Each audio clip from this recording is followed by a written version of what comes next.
We grow up believing that marriage is the ultimate symbol of success, that once we find the one, everything else will fall into place: happiness, peace, and security. But what if I told you that, for most people, marriage doesn't end in a fairy tale? It ends in heartbreak, resentment, and eventually divorce court. Statistics show that more than half of marriages end in divorce. But if you count the ones that stay together yet live in quiet misery, the number climbs closer to 75%. Only a small fraction of couples ever find lasting peace. So why do so many marriages fail?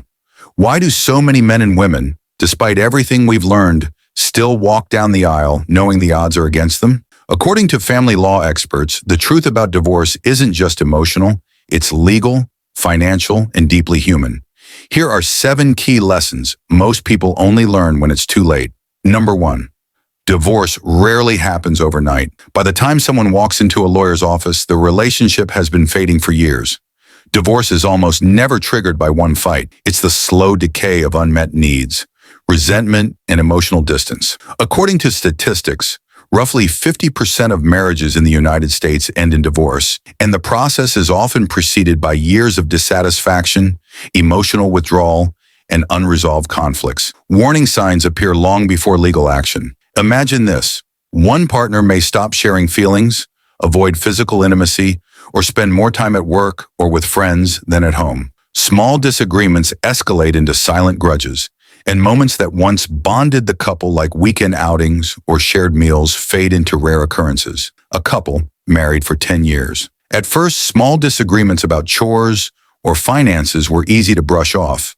But over time, they became entrenched resentments. By the 8th year, communication had nearly vanished, leaving both feeling unseen and unheard. It's this invisible erosion, rather than a dramatic event, that often leads to divorce. Many men stay in unhappy marriages because they fear losing their children or half of what they built. Many women stay because they've invested so much emotionally and financially that the idea of starting over feels impossible. Some stay simply because leaving feels like admitting defeat, even when the marriage is no longer nurturing. Problems left unresolved quietly compound until separation becomes the only option, leaving people to grapple not just with assets, but with years of lost time, energy, and unspoken regrets. Number 2, most people repeat the same mistakes. 86% of divorced people remarry within 5 years. After the heartbreak, the lawyers, and the financial fallout, most still try again. Studies reflect a similar pattern. The OECD reports that about 60 to 70% of divorced individuals in member countries eventually remarry, often without fully addressing patterns that caused the first divorce. Why do people fall into the same traps? It comes down to basic human psychology: attachment, comfort, and fear of loneliness. People crave connection and familiarity. Even after heartbreak, the longing for companionship can overshadow the lessons of the past. Many second marriages fail for the same reasons as the first: poor communication, unrealistic expectations, and lack of financial transparency. Without introspection and honesty about one's past mistakes, the cycle repeats. For example, someone who avoided discussing finances in their first marriage may do the same in their second, setting the stage for resentment. Real growth starts only when both people accept their part in what went wrong. Without that honesty, remarriage becomes repetition, and sometimes heartbreak delayed rather than avoided. Number 3, marriage is not just love, it's law. We're taught that marriage is about romance, but legally it's a binding contract that governs property, income, and future obligations. According to family law experts, most couples enter marriage with less understanding of their rights and duties than they have about a cell phone plan. They rarely discuss how debt will be handled, who owns what, or what happens if one stops working. And yet, these are the questions that later determine financial stability, custody arrangements, and peace of mind. Consider joint credit cards, mortgages, or a small business. If one partner runs up debt or leaves the workforce, the legal consequences can be staggering. Without clear agreements, both partners can be trapped in financial chaos, even if the marriage ends amicably. Marriage may start with emotion, but it ends or survives based on legal and financial literacy. Love without literacy is vulnerability, and vulnerability left unchecked becomes a recipe for resentment. Number 4, love is an economy. That doesn't mean love is fake. It means that every partnership is an exchange of value: emotional, practical, or financial. Some bring stability. Others bring peace, ambition, or care. But when one person feels they give more than they receive, the balance collapses and quiet frustration turns into bitterness. Resentment about unequal effort is the single most common theme lawyers hear. Invisible labor like emotional support, organizing family schedules, or maintaining the home often goes unnoticed until it turns into quiet anger. The husband may feel used for his money, while the wife feels unseen for her sacrifices.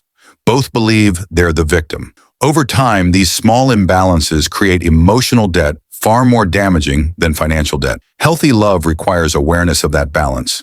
Small gestures matter.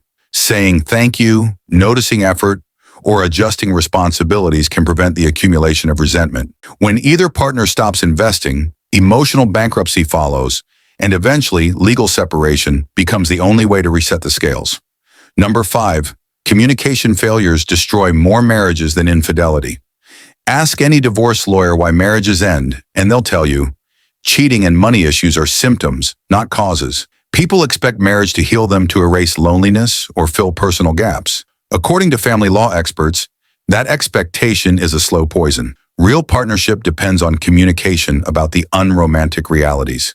Debt, children, in-laws, personal boundaries, mental health, and even personal ambitions. Most couples avoid these talks to keep the peace, but silence builds tension. Over the years, small annoyances transform into contempt, and contempt is the final stage before divorce. When one partner assumes the other should just know what they need, frustration accumulates. Love thrives on truth. When honesty leaves, affection soon follows, leaving only the skeleton of a relationship where warmth used to exist. Number 6, prenups aren't about mistrust, they're about maturity. The moment someone mentions a prenuptial agreement, emotions rise. Many see it as betting against love, but every marriage ends in one of two ways, death or divorce. A prenup simply defines outcomes for either path. According to American research, couples who formalize financial agreements are less likely to face legal disputes later. Studies in the Journal of Marriage and Family found that marriages with prenups had a 20% lower incidence of conflict over property and inheritance compared to those without. Discussing a prenup encourages early financial transparency and planning, reduces misunderstandings, and forces couples to confront uncomfortable questions before stress clouds judgment. A prenup doesn't cause divorce. It prevents confusion. It's less about protection from a spouse and more about protection from chaos. Emotional maturity is shown not by avoiding hard topics, but by confronting them with respect, clarity, and logic, turning potential conflict into shared understanding. Number 7, divorce is both an ending and a beginning. Divorce strips away more than shared property. It strips identity. The married version of you ceases to exist, and what's left can feel terrifying. Statistically, many people recover positively after divorce. A 2020 Pew Research Center study in the United States found that approximately 65% of divorced adults reported improved life satisfaction within 2 years, citing personal growth, emotional freedom, and better future relationships. Divorce, handled correctly, can be a reset button, a hard-earned education in what truly matters. Those who thrive focus on personal growth first. Therapy, self-reflection, and rebuilding routines help establish a strong foundation. They learn boundaries, self-worth, and discernment. Over time, many enter future relationships with clarity, knowing what they deserve and how to maintain balance. Divorce becomes not a failure, but an opportunity to rebuild a life aligned with values and needs. The harsh truth about divorce is that it's not always a tragedy. Sometimes it's the moment you stop lying to yourself. Maybe your marriage didn't fail. Maybe it simply ended a chapter that taught you what you needed to know. If you've been through divorce, you are not broken. You are rebuilding. You're one step closer to understanding who you are, what you need, and what you truly deserve. Every step forward, however small, is proof of your resilience and wisdom. This is the truth most people never talk about. But on this channel, we do. I am not an attorney or financial advisor. This video is for educational purposes only and is based on common legal and financial principles. You must consult with your own licensed legal and financial counsel for advice on your specific situation. If this list saved you from a costly mistake, let me know by liking this video. Subscribe for more clear guides to navigate your divorce.